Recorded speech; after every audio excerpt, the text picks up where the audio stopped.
आइए हम लोग अपने उस अधिकार के विषय में जाने जो परमेश्वर ने यीशु मसीह के द्वारा हमको दी। हम लोग आज इस विषय में सीखेंगे कि किस प्रकार परमेश्वर ने दुष्ट आत्माओं के ऊपर में हमें अधिकार दिया। यीशु मसीह के पास इसका अधिकार है और यीशु मसीह ने ये अधिकार अपने पास तक सीमित नहीं रखा। उसने इस अधिकार को 12 लोगों को दिया।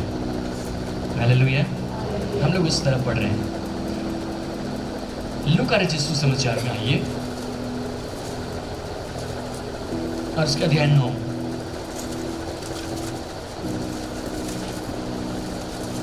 और उसके एक पद। मैं वही बोलूंगा जो परमेश्वर के वचन में लिखा है। लूका रचित सुसमाचार अध्याय 9 उसका पद 1 और इसके ठीक बाद हम लोग मरकुस रचित सुसमाचार अध्याय 3 और उसके पद 14 को पढ़ेंगे। Same reference. लूका में लिखा है, फिर उसने 12 को बुलाकर उन्हें सब दुष्ट आत्माओं और बीमारियों को दूर करने की सामर्थ और अधिकार दिया। 12 को बुलाकर, अर्थात कौन से 12 चेले जिनका नाम भी कई जगहों पर लिखा है, उनको उसने पास बुलाया और सब दुष्ट आत्माओं और बीमारियों को दूर करने की सामर्थ और अधिकार दी। सो यीशु मसीह के 12 चेले कितने लकी थे, है ना? कितने सौभाग्यशाली जिनको यह अधिकार मिला कि सब दुष्ट आत्माओं के ऊपर अधिकार रखे, सब प्रकार की बीमारियों और दुर्बलताओं को दूर करें। और आप इस रेफरेंस को अपन ये नहीं कोट कर सकते क्योंकि आप उन 12 में आते नहीं, है ना? अगर आप मरकुस में पढ़ेंगे, मरकुस 3 अध्याय उसके 14, तो वहां पर लिखा है, तब उसने 12 पुरुषों को नियुक्त किया कि वे उसके साथ साथ रहें और वो उन्हें भेजे कि वे प्रचार करें और दुष्ट आत्माओं को निकालने का अधिकार रखें। वहाँ और स्पेसिफिक प्रकट किया गया कि वो तो 12 पुरुष लोग थे। यहाँ तो ज़्यादा स्त्री लोग हैं, अब पुरुष 12 से ज़्यादा हैं। सो यीशु मसीह के साथ जो 12 पुरुष चेले थे उनको वो अधिकार मिला। सो वे निकाल सकते थे और बाकायदा हम लोग प्रेतों के काम की पुस्तक में पढ़ते हुए उन्होंने निकाला भी। काश कि वो हमको भी मिला होता। हम लोग फिर से लूका के सुसमाचार में आए। लूका का सुसमाचार और उसके अध्याय 10।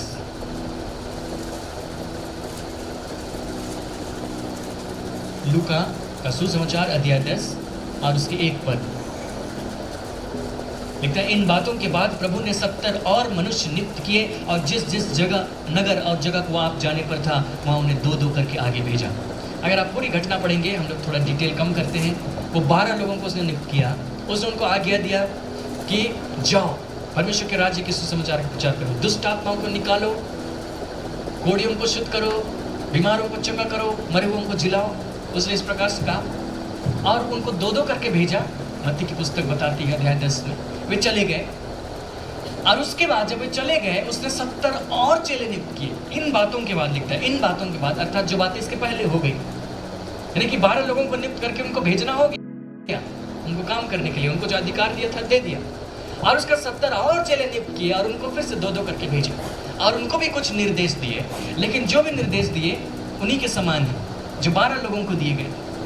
और उसने उनसे कहा 9 पद में, वहाँ के बीमारों को चंगा करो, उनसे कहो परमेश्वर का राज्य तुम्हारे निकट आ पहुँचा है। और इसी प्रकार उसने 12 लोगों को भी अधिकार दिया और ये 70 चले गए और उन्होंने प्रचार किया। और जब प्रचार किया तो वहाँ की रिपोर्ट को लेकर लौटे।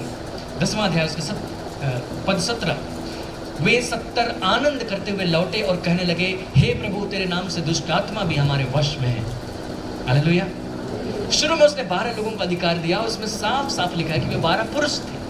उसने उनको 2-2 करके भेजा, लेकिन चलो कम से कम इतना अच्छा है कि हमको एक और संदेश मिल रहा है। उसने 70 लोगों को भी नियुक्त किया और उसमें यह नहीं लिखा है कि वो सारे पुरुष थे, स्त्री भी रह सकते थे, मुझे नहीं मालूम, बस मैं ऐसे ही बोल रहा हूँ। लेकिन इनको भी वही अधिकार दिया क्योंकि वे जब वापस लौटे तो वे ये रिपोर्ट लेकर लौटे कि प्रभु तेरे नाम से दुष्ट आत्मा भी हमारे वश में है। मतलब उसने 12 लोगों को जो अधिकार दिया था वही अधिकार 70 लोगों के लिए दे दिया। और 70 लोगों ने बकायदा जब काम किया और जब झुंड में उन्होंने काम किया, यीशु मसीह ने उनसे कहा 18 में, मैंने शैतान को बिजली के समान स्वर्ग से गिरा हुआ देख रहा था, देखो मैंने तुम्हें सांपों और बिच्छों को रौंदने का और शत्रु की सारी सामत पर अधिकार दिया है और किसी वस्तु से तुम्हें कुछ हानि न होगी। तो उसने उन 70 लोगों से कहा कि मैंने तुम्हें शत्रु की सारी सामत पर, यीशु मसीह के शत्रु कौन है? शैतान। उसकी सारी सामत पर अधिकार दिया है, अर्थात उसकी आत्मिक सेनाओं पर, उसके हाकिमों पर, उसके अधिकारियों पर, उसके प्रधानों पर और खुद शैतान पर अधिकार दिया है कि तुम उनको रौंद सकते हो और तुम्हें किसी वस्तु से कुछ हानि नहीं होगी। उसमें 70 कितने लकी थे कि वे यीशु मसीह के साथ में तुमको अधिकार मिला। उसने उनसे कहा कि क्यों तुम इस अधिकार को इस्तेमाल कर सकते हो। पद 20 में, तो भी इससे आनंदित मत हो कि आत्मा तुम्हारे वश में है, परंतु इससे आनंदित हो कि तुम्हारे नाम स्वर्ग पर लिखे हैं। ये वचन स्पष्ट नहीं बोलता, लेकिन इस बात का संकेत देता है कि ये 70 जिनके नाम स्वर्ग पर लिखे थे, उनको ये अधिकार दिया गया था कि दुष्ट आत्माओं को निकाल सके। इसका मतलब ये है कि जिनके नाम स्वर्ग पर लिखे हुए हैं, वे दुष्ट आत्माओं को निकाल सकते हैं। हालेलुया। और यीशु मसीह ने अपने मरे हुए में से जी उठने के बाद, मत्ती की पुस्तक में इस प्रकार से, मत्ती 28वां अध्याय, आप जानते हो उस पद को, उसने कहा स्वर्ग और पृथ्वी का सारा अधिकार मुझे दिया गया, इसलिए तुम जाओ अपने चेलों से उसने कहा। हम लोग जाकर पढ़ते हैं उस पद को, मत्ती 28 और उसके 18 से। यीशु ने उनके पास आकर कहा, स्वर्ग और पृथ्वी का सारा अधिकार मुझे दिया गया है, इसलिए तुम जाओ, सब जातियों के लोगों को चेला बनाओ, उन्हें पिता पुत्र पवित्र आत्मा के नाम से बपतिस्मा दो और उन्हें सब बातें जो मैंने तुम्हें आज्ञा दी है मानना सिखाओ। उसने कहा स्वर्ग और पृथ्वी का सारा अधिकार मुझे दिया गया है। तो आप बताइए, जब यीशु मसीह के पास सारा अधिकार आ गया तो शैतान के पास कितना अधिकार रह गया? कितना अधिकार रह गया? एक भी नहीं। हालेलुया। शैतान के पास एक भी अधिकार नहीं रह गया, लेकिन इसके बावजूद आप देखेंगे कि शैतान काम कर रहा है। जानते क्यों? क्योंकि वो चोर है। जो यीशु मसीह ने कहा था, चोर तो चोरी करने, मार डालने, घात करने आता है, उसने शैतान के विषय में कहा। अब चोर इसलिए चोरी नहीं करता है कि उसको चोरी करने का अधिकार है, वो इसलिए चोरी करते हैं क्योंकि वो चोर है। उसी प्रकार शैतान भी, उसके पास अधिकार नहीं है, फिर भी काम करता है क्योंकि वो चोर है। अब मैं आपको फिर से एक और बात बताऊं, शैतान के पास कोई अधिकार नहीं है, सारे अधिकार यीशु मसीह के पास में है। और उस अधिकार को उसने अपने चेलों को दिया। यहाँ पर दिया टाइप का नहीं लिखा है, लेकिन उसने कहा कि स्वर्ग और पृथ्वी का सारा अधिकार मुझे दिया गया, इसलिए तुम जाओ। तो आपको दिया तो आप जाइए ना, आपको दिया गया है, हमको थोड़ी दिया गया है। लेकिन उसके कहने का अर्थ ये है कि स्वर्ग और पृथ्वी का सारा अधिकार मुझे दिया गया है, इसलिए तुम जाओ।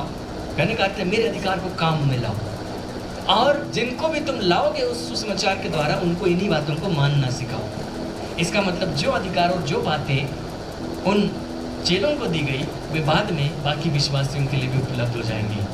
हालेलुया। और इसको प्रकट रीति से उसने मरकुस के सुसमाचार में कहा, मरकुस अध्याय 16, वहां पर लिखा है 17 से, विश्वास करने वालों में ये चिन्ह होंगे, वे मेरे नाम से दुष्ट आत्माओं को निकालेंगे। हालेलुया। अब उसने अधिकार के क्षेत्र को बढ़ा दिया। पहले तो उसने 12 लोगों को दिया था, फिर उसने 70 लोगों को दिया, फिर उसने उनसे कहा कि तुम संसार के सब लोगों को लेकर आओ जो विश्वास करें, और विश्वास करने वालों में ये चिन्ह होंगे कि वे मेरे नाम से दुष्ट आत्माओं को निकालेंगे। इसका मतलब है कि जो अधिकार 12 लोगों को मिला था, जो अधिकार 70 लोगों को मिला था, वो एक एक विश्वास करने वालों के लिए दे दिया गया। हालेलुया। हम एक एक विश्वास करने वालों के पास वो अधिकार है। कौन सा अधिकार? वही अधिकार जो यीशु मसीह के पास था, जिस अधिकार को इस्तेमाल करके उसने दुष्टात्मा को निकाल दिया। एक व्यक्ति जिसके अंदर में दुष्टात्मा की सेना समाई हुई थी, आप लोग उस घटना को जानते होंगे। दुष्टात्मा की सेना समाई हुई थी, वो कब्रों में रहा करता था। सो यीशु मसीह ने आज्ञा दी थी कि सेना उसमें से निकल जाए, और सेना निकल गई। दुष्टात्मा की सेना में, एक सेना में कितने दुष्टात्मा होते हैं, लोग अलग अलग अंदाजा लगाते, कोई कहते 6000, कोई कहते कुछ। लेकिन वहां पर एक संकेत दिया गया है कि बगल में सूअर चल रहे थे, 2000 के झुंड का था। दुष्टात्मा घुस गई सूअर में, कम से कम एक दुष्टात्मा एक सूअर में घुस गई होगी, और ज्यादा रही होंगी तो एक सूअर में ज्यादा दुष्टात्माएं घुसी होंगी, और 2000 सूअरों का सारा झुंड जाकर आत्महत्या कर लिया, सुसाइड कर लिया। सो कम से कम 2000 नहीं होंगी दुष्टात्माओं की सेना।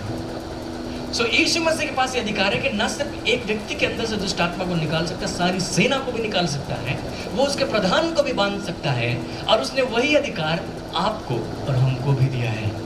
हालेलुया।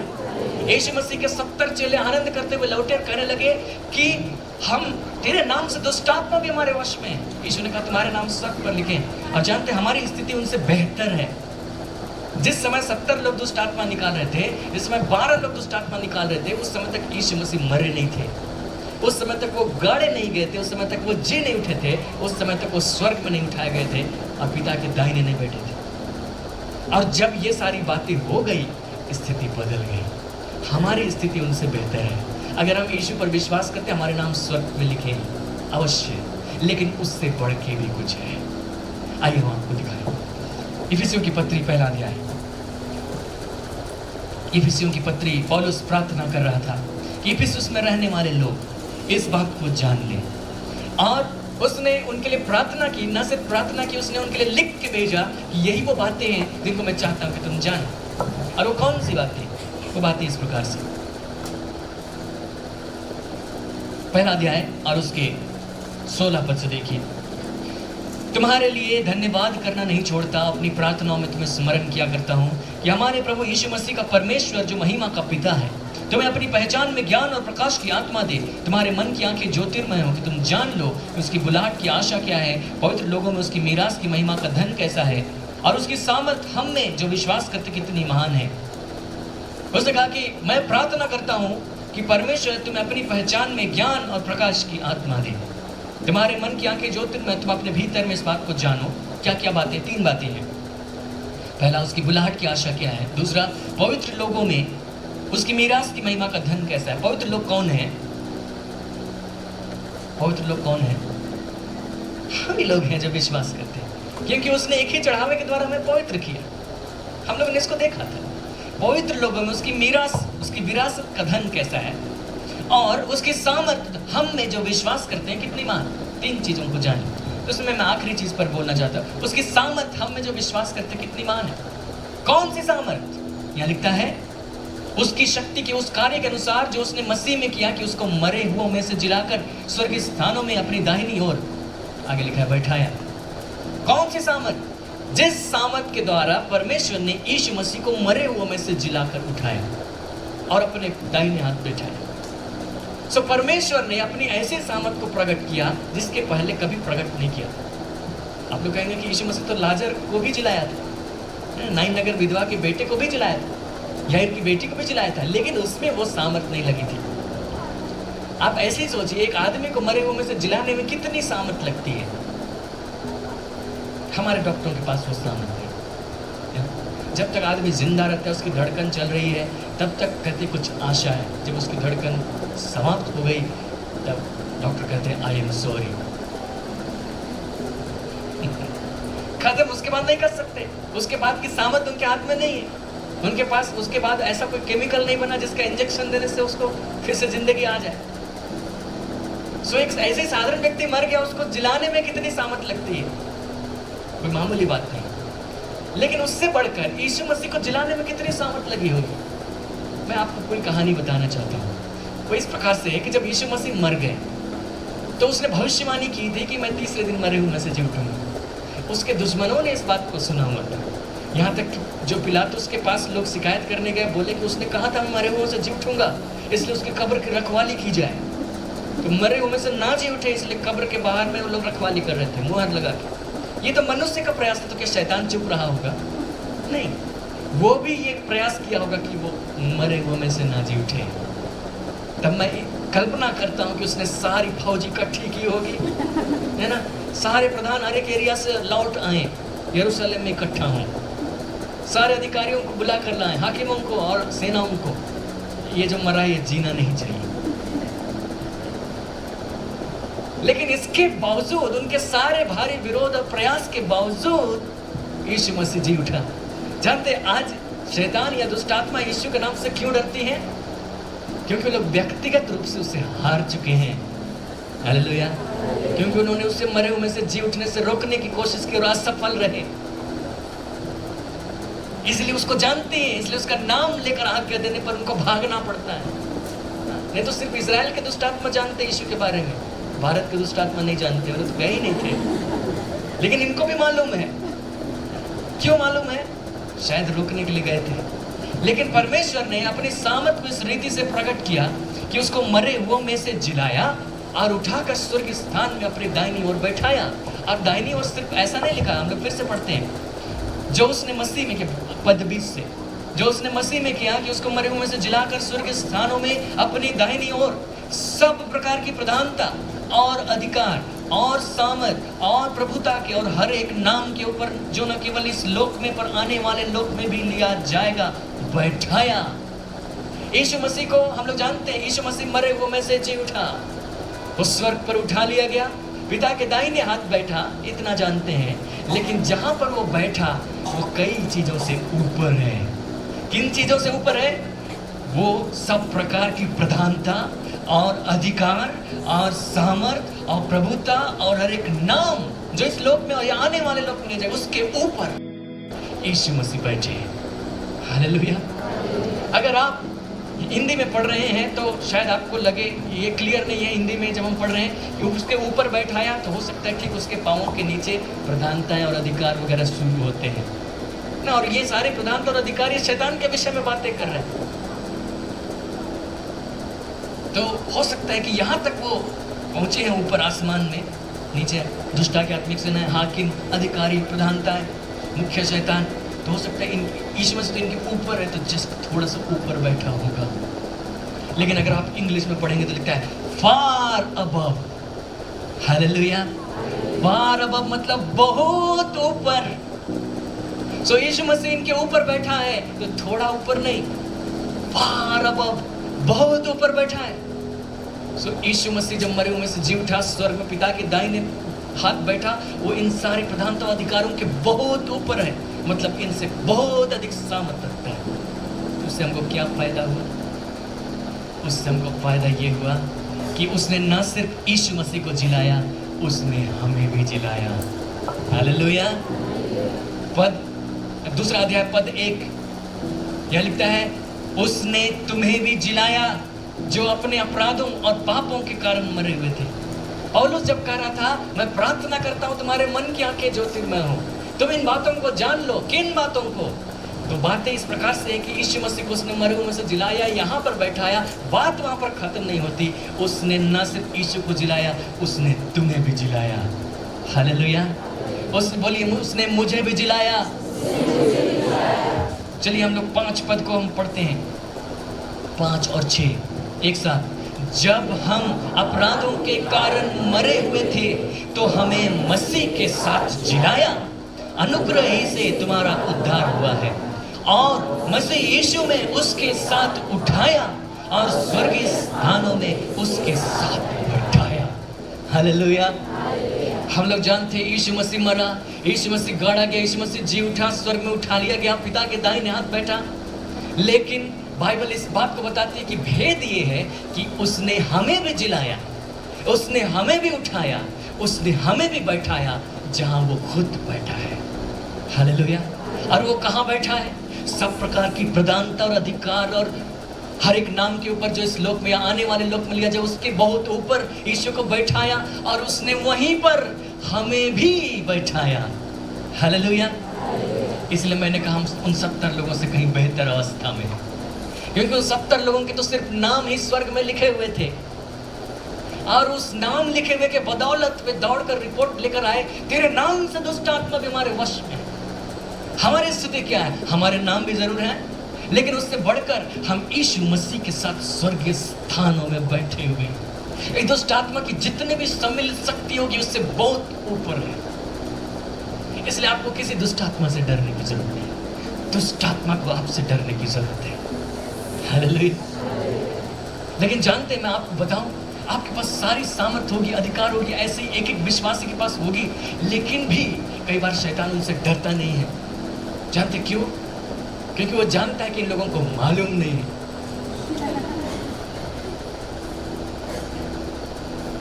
इनको मालूम नहीं है ये मुझे भगा सकते, मुझे बांध सकते, मुझे बर्बाद कर सकते, इसलिए इन पर हावी हुआ जाए और लोग डर के मारे रहते सोचते हैं पता नहीं दुष्ट आत्मा क्या कर देगा, बहुत चालाक है, बहुत तीर मार देगा, ये कर देगा, वो कर देगा। अरे आप उससे बहुत ऊपर बैठे हैं, वो क्या तीर मारेगा, आप उसको तीर मार देंगे। आपके पास वो अधिकार है, वो सामर्थ्य दुष्ट आत्मा के पास नहीं। वो तो जो भी इस्तेमाल कर रहा है चोरी का है, उसके पास तो एक भी नहीं है अधिकार, सब चोरी से काम कर रहा है। और जानते हैं इसका नतीजा क्या होता है? जब हम अपने अधिकार को नहीं जानते, अपना क्षेत्र नहीं जानते हैं और ये नहीं जानते हैं कि हमारा दायरा कौन सा है, तो दुष्ट आत्मा वहां घुस के बैठ जाता है, आराम से वहां कब्जा कर लेता है। हम सोचते हैं कि ठीक है, उसका अपना है, उसमें मेरा क्या पड़ता है। जैसे आपकी मान लीजिए जमीन है और आपको मालूम नहीं है कि ये आपकी जमीन है और उसमें कोई आदमी आके घर बना के रहने लगता है, तो आपको क्या फर्क पड़ेगा? करते हैं हम अपना जगह रखते हैं, वो अपना जगह रखते हैं। लेकिन जब आपको बता दिया जाए, कागजातों को निकाल कर, वंशावली और बहुत सारी चीजों को निकाल कर कि अरे भाई वो जमीन आपकी पड़ती है, और आपको मालूम हो जाए कि आपका हिस्सा है और उसमें कोई और आदमी आकर घुसने की कोशिश करे, तो आप रोकेंगे टोकेंगे नहीं? अभी तक यही हुआ कि शैतान घुस करके कलीसिया के भीतर में बैठ गया। लोगों ने कहा कि वेलकम, आप ही का जगह है। लेकिन नहीं भाई, आप समझिए इस बात को कि आपका अधिकार, आप उसको निकाल सकते हैं, उसको बिल्कुल भी परमिशन मत दीजिए। और तभी आके आ सकता है आपके जीवन में अगर आप उसको परमिशन देंगे, और अगर आप परमिशन नहीं देंगे तो आ नहीं सकता, क्योंकि आप उसके बहुत ऊपर हैं। हालेलुया। कई बार लोग कहते हैं कभी कभी परमेश्वर दुष्ट आत्माओं को भी अलाउ कर देता है मसीहियों के जीवन में। लेकिन अगर आप अधिकार के विषय में जानते हैं तो आप ऐसी बातें नहीं करेंगे। जो लोग अधिकार को ठीक से नहीं समझते वे ऐसी बातें बोलते हैं। अय्यूब दूसरे समय में जी रहा था, उस समय यीशु मसीह नहीं आया था। हम लोगों को नहीं मालूम अय्यूब का नाम स्वर्ग में लिखा हुआ था कि नहीं, लेकिन इतना मालूम है कि वो यीशु के साथ स्वर्ग स्थान में नहीं बैठा था। यीशु मसीह मर के नहीं जी उठे थे, तो उठाए नहीं गए थे। तो उस समय परमेश्वर अलाउ कर सकता था कि दुष्टात्मा आकर, शैतान आकर उसके जीवन में बर्बादी फैलाए।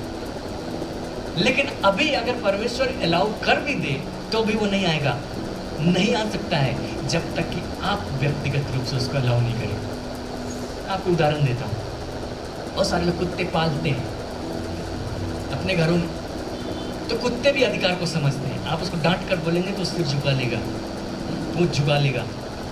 प्यार से बोलेंगे वो दौड़कर आपको, आपके चेहरे को चाट लेगा। कुत्ते समझते हैं।